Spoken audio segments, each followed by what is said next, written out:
പക്ഷെ കലാലയങ്ങൾ ആകെ അക്രമത്തിന്റെ കേന്ദ്രങ്ങളാണെന്ന് പറഞ്ഞാൽ അതിനോട് ചരിത്രം ഒരിക്കലും നീതി പുലർത്തില്ല. ഈ അറിവ് എവിടുന്ന് കിട്ടി? പത്രത്തിൽ നിന്ന് അടിച്ചു മാറ്റിയതാ. ശ്രീ ഒ മാധവൻ കലാലയ രാഷ്ട്രീയത്തിൽ പ്രവർത്തിച്ചില്ലായിരുന്നെങ്കിൽ നമുക്ക് നഷ്ടമാകുമായിരുന്നത് ഒരു മുൻ MLA-യോ MP-യോ അല്ല, മറിച്ച് ലോകമറിയുന്ന ഒരു നാടക പ്രവർത്തകനെയായിരുന്നു. അതിനൊന്നും ഇല്ലേ? ONV സാർ ജ്ഞാനപീഠ ജേതാവ്, അദ്ദേഹം കലാലയ യൂണിയന്റെ ഭാഗമായിരുന്നു. അതുകൊണ്ട് ഇപ്പൊ എന്താ? അല്ല ഒന്നുമില്ല. നിരവധി ശ്രീ താനു പത്മനാഭനെ പോലെയുള്ള ശാസ്ത്രജ്ഞന്മാർ, ന്യായാനാഭനെ പോലെയുള്ള ശാസ്ത്രജ്ഞന്മാർ, നീ എന്ത് തേങ്ങയാടി പറയുന്നേ? എനിക്കൊന്നും മനസ്സിലാവുന്നില്ലല്ലോ. വിവിധ ക്യാമ്പസുകളിൽ നിന്നും പുറത്തു വന്ന ഒട്ടനവധി പ്രതിഭകൾ, അവരെയെല്ലാം സമ്മാനിക്കാൻ കഴിഞ്ഞിട്ടുള്ളത് കലാലയ രാഷ്ട്രീയത്തിനാണ്. അയാൾ എന്താ പറയുന്നേ?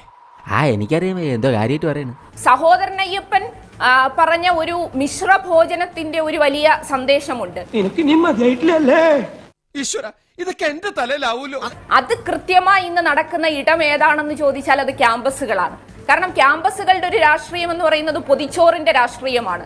ഇനിയെങ്കിലും നീ മനസ്സിലാക്കിക്കോടാ, എനിക്ക് ബുദ്ധിയുണ്ടെന്ന്.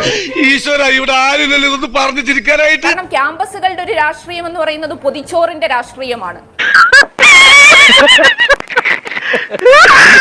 ഒരു മാറ്റമില്ലല്ലോ.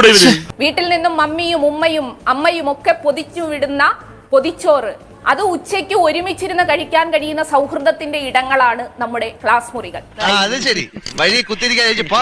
ചിന്തയുടെ ഈ പ്രഭാഷണം കേട്ടപ്പോൾ ഞാൻ ഏതാണ്ട് ഒരു നൂറ്റാണ്ട് പുറകിലേക്ക് പോയ ഒരു അനുഭവമായിരുന്നു എനിക്കുണ്ടായിരുന്നത്.